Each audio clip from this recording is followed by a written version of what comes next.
ओम शांति। इस शरीर का नाम BK सुनीला ठक्कर। अभी जो मैं स्टोरी सुनाने वाली हूँ वो जिम्मेवारी पे है। वो जो एक व्यापारी था, वो व्यापारी इतनी मेहनत करता था और उसको कभी भी वो सक्सेस नहीं होता था, उसको नुकसान ही हो रहा था। और नुकसान होते होते वो भी टेंशन में आ गया और आते आते वो सोचने लगा कि थोड़े दिन के लिए मैं जंगल में जाऊँ और शांति से रहूँगा तो मुझे कुछ उसका प्रॉब्लम जो सोल्व होगा वो शांति से हो पाएगा। जब भी उस जंगल में गया तो भी उसको वही ध्यान में आ रहा था कि मेरे को क्यों नुकसान हो रहा है, मैं इतनी मेहनत करता हूँ मुझे नुकसान, वही उसको मन में बातें चल रही थी। तभी उधर ही जंगल में एक संत ध्यान में बैठे थे, तो उसको लगा चलो मैं संत को पूछ लेता हूँ तो उसमें मेरा प्रॉब्लम सोल्व हो सकता है। अभी वो संत के पास गया और संत को उसने पूरी अपनी बातें सुनाई कि मैं बहुत धंधा करता हूँ, पैसे भी उसमें लगाता हूँ और जो मुझे मुनाफा होना चाहिए वो नहीं होता है और मेरी मेहनत भी वेस्ट जाती है। तभी वो संत ने वो बोला कि चलो मैं आपको एक बगीचे में लेके चलता हूँ। तभी वो अपने बगीचे में संत ने उसको लेके गए।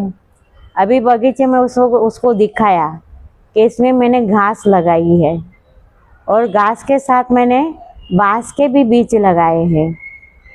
अभी घास तो जल्दी जल्दी उग रही है और पूरी हरियाली हो गई है, जो मेरी गाय को चारा मिल जाता है। और उसमें मैंने जो बांस के जो बीज बोए हैं वो कभी भी उसमें से अंकुरित नहीं हुए हैं।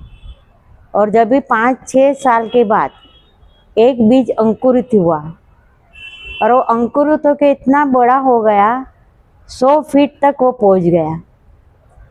और उसकी जड़ें थी जो 100 फीट बांस के पेड़ को पकड़ के रखा था उसने।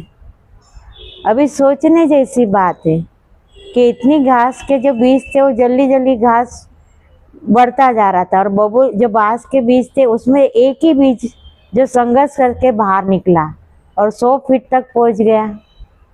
तभी उसको समझ में आया कि वो बीज ने कितना संघर्ष किया होगा, तभी इतना 100 फीट वो आगे बढ़ गया।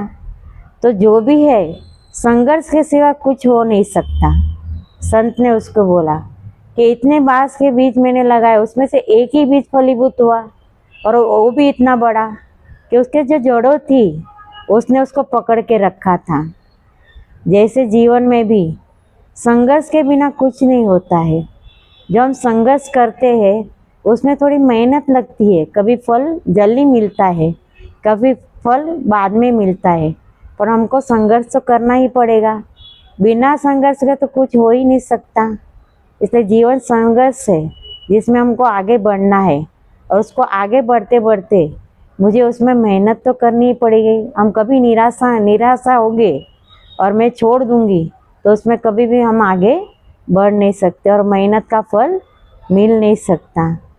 इसलिए संघर्ष करेंगे तो मेहनत का फल भी मिलेगा। ओम शांति।